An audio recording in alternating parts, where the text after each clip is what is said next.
Hello guys, আসসালামু আলাইকুম। Welcome back to my channel Lutfa village cooking.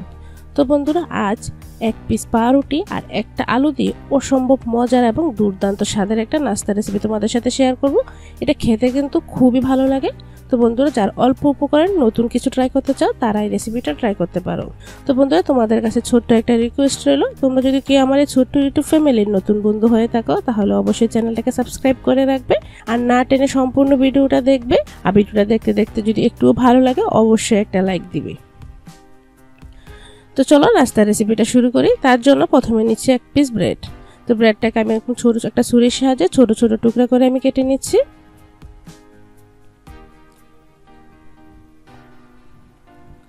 তো দেখো, ব্রেডটা কিন্তু কাটা হয়ে গেছে। এখন একটা বাটির মধ্যে আমি নিয়ে নিচ্ছি। এখন আমি ব্রেডটাকে একটু নরম করার জন্য সামান্য একটু পানি এভাবে ছিটিয়ে দিয়ে দিলাম। তো বেশি কিন্তু এখানে পানি দেওয়া যাবে না, দেখতেই পাচ্ছ খুবই অল্প পরিমাণে পানি দিয়ে ভালো করে কষলিয়ে নিয়েছি। তারপর দিয়ে দিচ্ছি এখানে গ্রেট করে একটা আলুটা কিন্তু সিদ্ধ করা। তারপর দিচ্ছি পেঁয়াজ কুচি, কাঁচামরিচ কুচি, সামান্য একটু লেবুর রস, আর দিচ্ছি 2 টেবিল চামচ পরিমাণ ময়দা, সামান্য একটু হলুদ গুঁড়া, আর দিচ্ছি স্বাদ মতো লবণ, 1/2 টিস্পুন পরিমাণ মরিচের গুঁড়া। তারপর এটাকে একটু চটপটা করার জন্য দিয়ে দিচ্ছি ম্যাগির সাথে একটা ম্যাজিক মশলা। তো উপকরণ দেওয়া শেষ, এখন আমি ভালো করে একটু মেখে নিব। তো এই পর্যায়ে কিন্তু ভালো করে একটু মেখে নিতে হবে। তো দেখো মাখা হয়ে গেছে। এই পর্যায়ে দিয়ে দিচ্ছি 1 টেবিল চামচ সাদা তেল। চাইলে কিন্তু এখানে ঘিও অ্যাড করতে পারো, এতে করে টেস্টটা কিন্তু আরও দারুণ আসবে। তো তেলটা দিয়ে ভালো করে আর কিছুক্ষণ মথে নিচ্ছি। তো বন্ধুরা, এই পর্যায়ে যদি তোমাদের কোনো মনে হয় যে ডোটা একটু নরম, তাহলে কিন্তু আরও একটু আটা অ্যাড করে নিতে পারো বা ময়দা অ্যাড করে নিতে পারো। তো এরকম শক্ত করে কিন্তু আমি ডোটা তৈরি করে নিয়েছি। এখন ছোট্ট একটা লেচি কেটে লম্বা একটা রোলের মতো তৈরি করে নিচ্ছি নাস্তাগুলো তৈরি করার জন্য। তো দেখো, একটা রোলের মতো তৈরি করে নিয়েছি। এখন একটা ছুরি নিয়েছি, ছুরিতে সামান্য একটু তেল লাগিয়ে নিচ্ছি যাতে কাটার সময় লেগে না যায়। তো এখন এরকম ছোট ছোট পিস করে আমি কেটে নিচ্ছি। এখন এটাকে একটা সুন্দর একটা ডিজাইন তৈরি করার জন্য 2 হাতের মাঝখানে রেখে ছোট্ট একটা গোলের বলের মতো তৈরি করে নিয়ে তো এখানে একটা কাঁটা চামচ নিলাম, কাঁটা চামচে একটু তেল লাগিয়ে নিচ্ছি।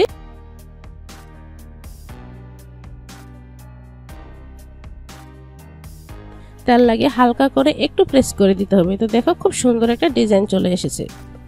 চাইলে কিন্তু গোল না করেও কিন্তু এরকম লম্বা লম্বা অবস্থায় কিন্তু কাঁটা চামচ দিয়ে ভালো করে একটা চাপ দিলেই কিন্তু খুব সুন্দর একটা ডিজাইন চলে আসে। এভাবেও কিন্তু করতে পারো। তো দেখো, এভাবেই কিন্তু আমি সবগুলো তৈরি করে নিয়েছি। এখন আমি এগুলো ভেজে নিচ্ছি। ভাজার জন্য কিন্তু চুলায় আমি আগে থেকে তেল বসিয়ে দিয়েছিলাম। তেলটা যখন ভালো করে গরম হয়ে আসবে তখনই একে একে সব নাস্তাগুলো দিতে হবে আর লো টু মিডিয়াম ফ্লেমে রেখে নাস্তাগুলো ভাজতে হবে। আর মনে রাখতে হবে বন্ধুরা, পাউরুটির নাস্তা কিন্তু খুব দ্রুত কালার চলে আসে, তাই অবশ্যই লো টু মিডিয়াম ফ্লেমে রেখে নাস্তাটা খুবই ক্রিস্পি করে ভেজে নিতে হবে। তো এটাকে আমি একটু সময় নিয়ে ধৈর্য ধরে কিন্তু উল্টে পাল্টে এটাকে খুব সুন্দর কালার চলে আসা পর্যন্ত আমি ভেজে নিয়েছি। এখন দেখো, খুব সুন্দর একটা কালারও চলে এসেছে। এখন একটা স্ট্রেনারের সাহায্যে তুলে নিচ্ছি।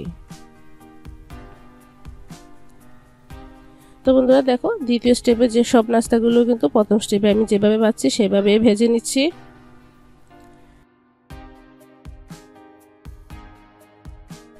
সবগুলো নাস্তা কিন্তু ভাজা হয়ে গেছে। এখন আমি গরম গরম সার্ভ করে নিচ্ছি। আমি তো সসের সাথে সার্ভ করেছি, চাইলে কিন্তু চায়ের সাথেও খেতে পারো।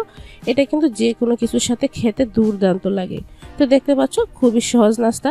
যদি বন্ধুরা সহজ টাইপের নাস্তা তোমাদের ভালো লাগে তাহলে অবশ্যই চ্যানেলটাকে সাবস্ক্রাইব করে রাখবে আর ফ্রেন্ডস এন্ড ফ্যামিলির মাঝে বেশি বেশি শেয়ার করে দিবে। আর তোমাদের ছোট্ট একটা কমেন্টের কিন্তু অপেক্ষায় রইলাম। তো অবশ্যই একটা ছোট্ট করে একটা কমেন্ট করে যাবে। তো কিন্তু আজ এখানেই শেষ করছি। পরবর্তী ভিডিওতে আবারও দেখা হবে। সে পর্যন্ত সবাই ভালো থাকো, সুস্থ থাকো। আল্লাহ হাফেজ, আসসালামু আলাইকুম।